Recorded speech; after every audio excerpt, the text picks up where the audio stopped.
नमस्कार। आशा है आप स्वस्थ एवं प्रसन्न होंगे। आज हम कक्षा 9वीं की हिंदी की पाठ्य पुस्तक क्षितिज का पाठ 4 पढ़ने वाले हैं।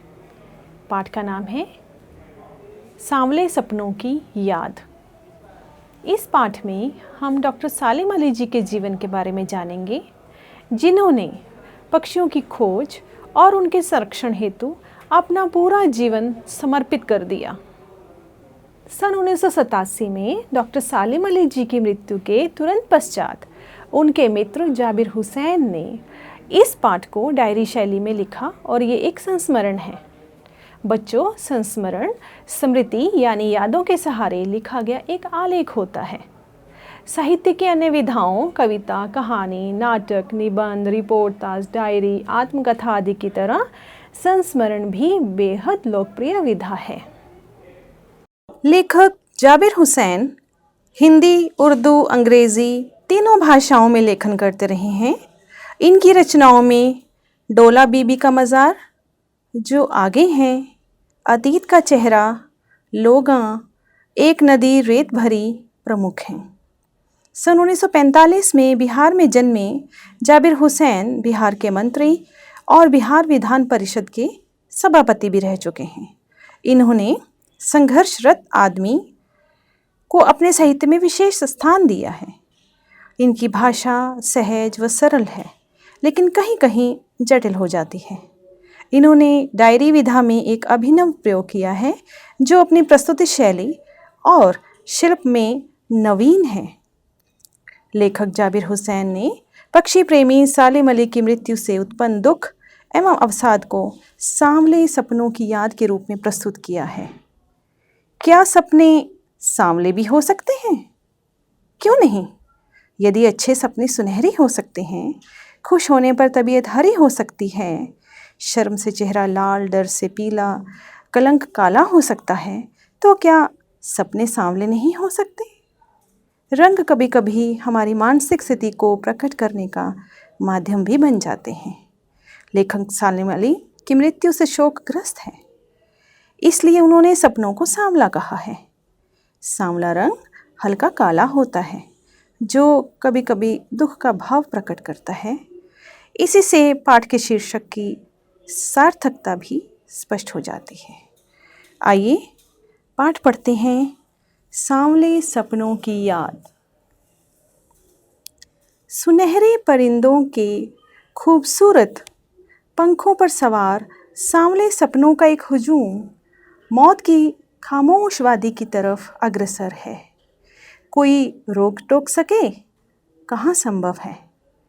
इस हुजूम में आगे आगे चल रहे हैं सालिम अली, अपने कंधों पर सैलानियों की तरह अपने अंतहीन सफ़र का बोझ उठाए।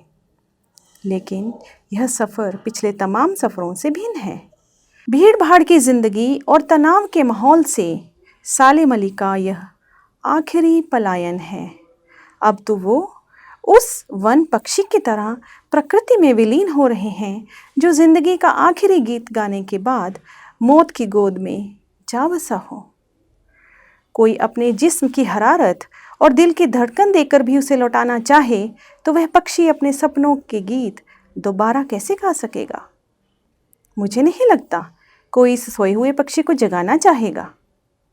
वर्षों पूर्व खुद सालिम अली ने कहा था कि लोग पक्षियों को आदमी की नज़र से देखना चाहते हैं। ये उनकी भूल है। ठीक उसी तरह जैसे जंगलों और पहाड़ों, झरनों और आबशारों को वो प्रकृति की नज़र से नहीं, आदमी की नज़र से देखने को उत्सुक रहते हैं। भला कोई आदमी अपने कानों से पक्षियों की आवाज़ का मधुर संगीत सुनकर अपने भीतर रोमांच का सोता फूटता महसूस कर सकता है? एहसास की ऐसी ही उबड़ खाबड़ ज़मीन पर जन्मे मिथक का नाम है सालिम अली। पता नहीं इतिहास में कब कृष्ण ने वृंदावन में रासलीला रची थी और शोक गोपियों को अपनी शरारतों का निशाना बनाया था। कब माखन के भांडे फोड़े थे और दूध छाली से अपने मुंह भरे थे। कब वाटिका में छोटे छोटे किंतु घने पेड़ों की छांव में विश्राम किया था। कब दिल की धड़कनों को एकदम से तेज करने वाले अंदाज में बंसी बजाई थी। और पता नहीं कब वृंदावन की पूरी दुनिया संगीतमय हो गई थी। पता नहीं यह सब कब हुआ था, लेकिन कोई आज भी वृंदावन जाए तो नदी का सांवला पानी उसे पूरे घटनाक्रम की याद दिला देगा। हर सुबह सूरज निकलने से पहले जब पतली गलियों से उत्साह भरी भीड़ नदी की ओर बढ़ती है तो लगता है जैसे उस भीड़ को चीर कर अचानक कोई सामने आएगा और बंसी की आवाज़ पर सब किसी के कदम थम जाएंगे। हर शाम सूरज ढलने से पहले जब वाटिका का माली सैलानियों को हिदायत देगा तो लगता है जैसे बस कुछ ही क्षणों में वो कहीं से आ टपकेगा और संगीत का जादू वाटिका के भरे पूरे माहौल पर छा जाएगा। वृंदावन कभी कृष्ण की बांसुरी के जादू से खाली हुआ है क्या? मिथकों की दुनिया में इस सवाल का जवाब तलाश करने से पहले एक नज़र कमज़ोर काया वाले उस व्यक्ति पर डाली जाए जिसे हम सालिम अली के नाम से जानते हैं।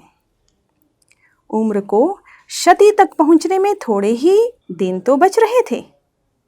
संभव है लंबी यात्राओं की थकान ने उनके शरीर को कमज़ोर कर दिया हो और कैंसर जैसी जानलेवा बीमारी उनकी मौत का कारण बनी हो, लेकिन अंतिम समय तक मौत उनकी आंखों से वह रोशनी छीनने में सफल नहीं हुई जो पक्षियों की तलाश और उनकी हिफाजत के प्रति समर्पित थी।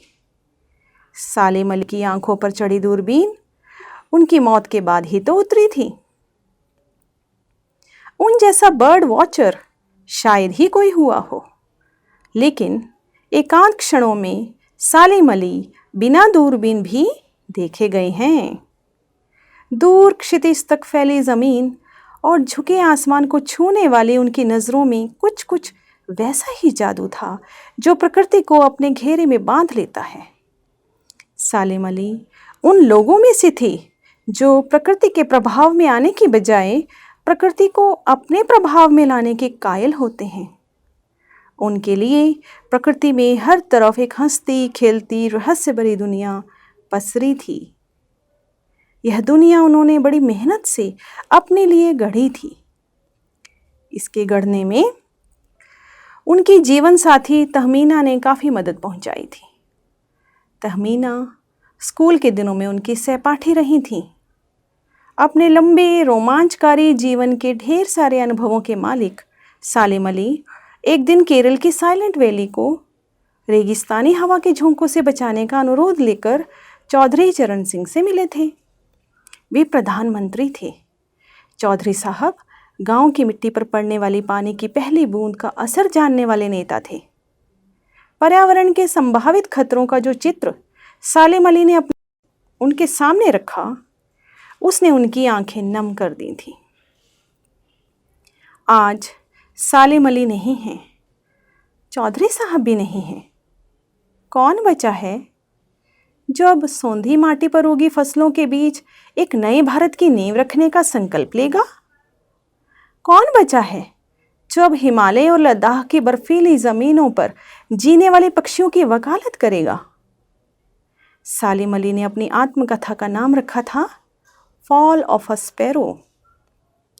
मुझे याद आ गया, D.H. लॉरेंस की मौत के बाद लोगों ने उनकी पत्नी फ्रीडा लॉरेंस से अनुरोध किया कि वह अपने पति के बारे में कुछ लिखें। फ्रीडा चाहती तो ढेर सारी बातें लॉरेंस के बारे में लिख सकती थी, लेकिन उसने कहा, मेरे लिए लॉरेंस के बारे में कुछ लिखना असंभव सा है। मुझे महसूस होता है मेरी छत पर बैठने वाली गौरैया लॉरेंस के बारे में ढेर सारी बातें जानती है, मुझसे भी ज़्यादा जानती है। वो सचमुच इतना खुला खुला और सादा दिल आदमी था। मुमकिन है लॉरेंस मेरी रगों में, मेरी हड्डियों में समाया हो, लेकिन मेरे लिए कितना कठिन है उसके बारे में अपने अनुभवों को शब्दों का जामा पहनाना। मुझे यकीन है मेरी छत पर बैठी गौरैया उसके बारे में और हम दोनों ही के बारे में मुझसे ज़्यादा जानकारी रखती है। जटिल प्राणियों के लिए सालिम अली हमेशा एक पहेली बने रहेंगे। बचपन के दिनों में उनकी एयरगन से घायल होकर गिरने वाली नीलेकंठ की वह गौरैया सारी जिंदगी उन्हें खोज के नए नए रास्तों की तरफ ले जाती रही। जिंदगी की ऊंचाइयों में उनका विश्वास एक क्षण के लिए भी डिगा नहीं। वो लॉरेंस की तरह नैसर्गिक जिंदगी का प्रतिरूप बन गए थे। सालिम अली प्रकृति की दुनिया में एक टापू बनने की बजाय अथाह सागर बनकर उभरे थे। जो लोग उनके भ्रमणशील स्वभाव और उनके यायावरी से परिचित हैं, उन्हें महसूस होता है कि वो आज भी पक्षियों के सुराग में ही निकले हैं और बस अभी गले में लंबी दूरबीन लटकाए अपने खोजपूर्ण नतीजों के साथ लौट आएंगे। जब तक वो नहीं लौटते, क्या उन्हें गया हुआ मान लिया जाए?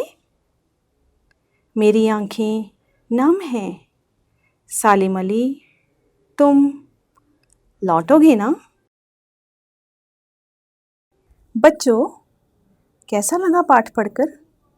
ऐसा प्रतीत हुआ मानो लेखक ने अपने शब्दों के माध्यम से सालिम अली का व्यक्ति चित्र ही प्रस्तुत कर दिया हो। लेखक की भाषा की रवानी यानी प्रवाह और अभिव्यक्ति की शैली ने तो दिल पर गहरी छाप छोड़ दी है। चलिए अब पाठ के कुछ प्रश्न हल कर लेते हैं। पहले कुछ प्रश्नों के उत्तर में 4 विकल्प होंगे। आपको कोई एक विकल्प चुनना है। ठीक है, तो शुरू करें। पहला प्रश्न है, किस घटना ने सालिम अली के जीवन को बदल कर रख दिया और उन्हें पक्षी प्रेमी बना दिया? पहली घटना है उनकी एयरगन से घायल होकर एक गौरैया का गिरना। दूसरी, उनका प्रधानमंत्री से मिलना। तीसरी, उनका पक्षियों की खोज में जाना। और चौथी, उनका पर्यावरण के लिए चिंतित होना। हाँ जी, सही अनुमान लगा रहे हो। पहला, उनकी एयरगन से घायल होकर एक गौरैया का गिरना। और वो गौरैया कैसी थी? नीले कंठ वाली। चलिए दूसरे प्रश्न की ओर चलते हैं। सालिम अली जी ने अपनी आत्मकथा का नाम क्या रखा? पहला, सांवले सपनों की याद। दूसरा विकल्प, फॉल ऑफ अ स्पैरो। तीसरा, the book of Indian birds. चौथा, साइलेंट वैली। बिल्कुल सही, फॉल ऑफ अ स्पैरो। इस पुस्तक का हिंदी अनुवाद भी आ गया था। तीसरा प्रश्न, सांवले सपनों की याद संस्मरण के लेखक का नाम बताइए। पहला, जाबिर हुसैन। दूसरा, सालिम अली। तीसरा विकल्प, D.H. लॉरेंस। और चौथा, फ्रीडा। देखें आप किसे चुनते हैं? जाबिर हुसैन। सही जवाब। चौथा प्रश्न, पाठ में मिथक शब्द आया है, इसका क्या अर्थ हो सकता है? इसके उत्तर के विकल्प हैं कल्प कथा, पौराणिक कथा, लोक विश्वास पर आधारित कथा, या ये तीनों विकल्प सही हैं? हाँ, तीनों विकल्प सही हैं। बच्चों, मिथक शब्द अंग्रेजी के मिथ शब्द से बना है। मिथक परंपरागत चले आ रहे वे कथ्य हैं जो बिना तर्क के स्वीकार्य होते हैं। चलिए बढ़ते हैं 5वें प्रश्न की ओर। सालिम अली ने पूर्व प्रधानमंत्री के सामने ऐसे किन खतरों का चित्र खींचा होगा कि जिससे उनकी आंखें नम हो गई थीं?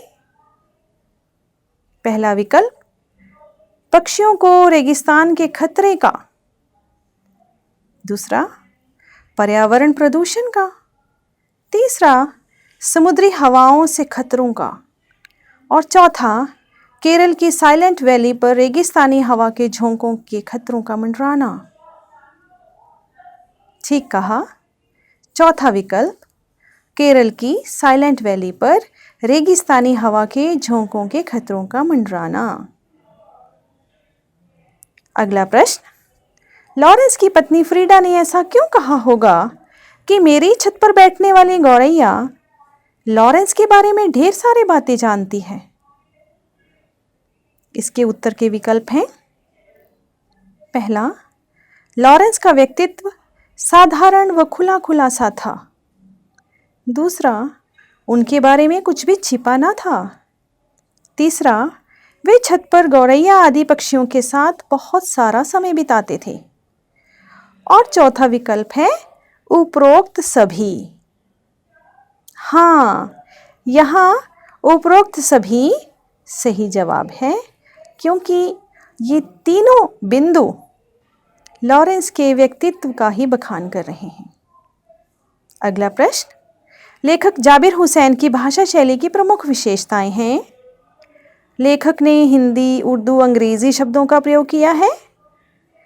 दूसरा, इनकी भाषा सहज सरल है।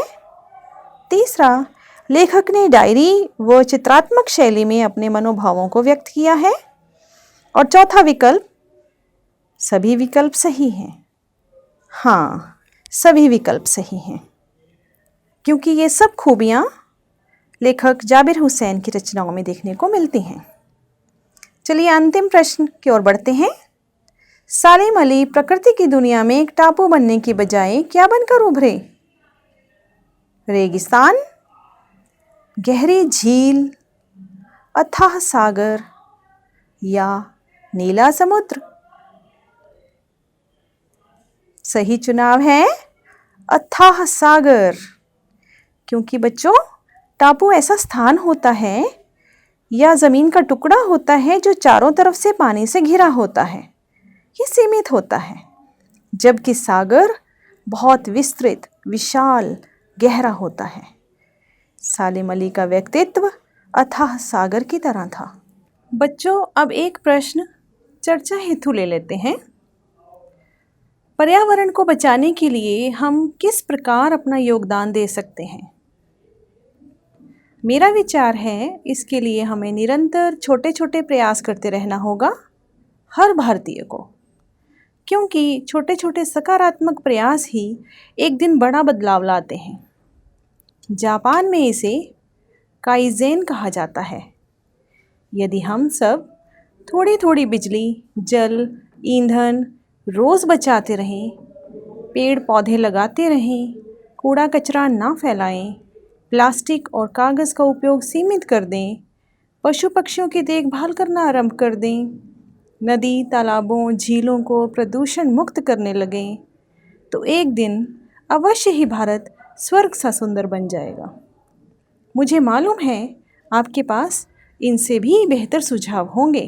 बच्चों, पाठ के अंत में पाठ्येतर सक्रियता में बड़ा ही रोचक अभ्यास आया है कि आप अपने सहपाठियों से मिलकर अपनी अपनी मातृभाषा में कुछ पक्षियों से संबंधित लोकगीत एकत्र कर उनका एक संकलन तैयार करेंगे।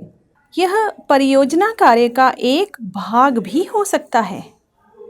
एक लोकगीत आपकी पुस्तक में दिया गया है, कुछ अन्य मैं भी लाई हूँ। उदाहरण स्वरूप 1-2 पंक्तियाँ सुनाती हूँ।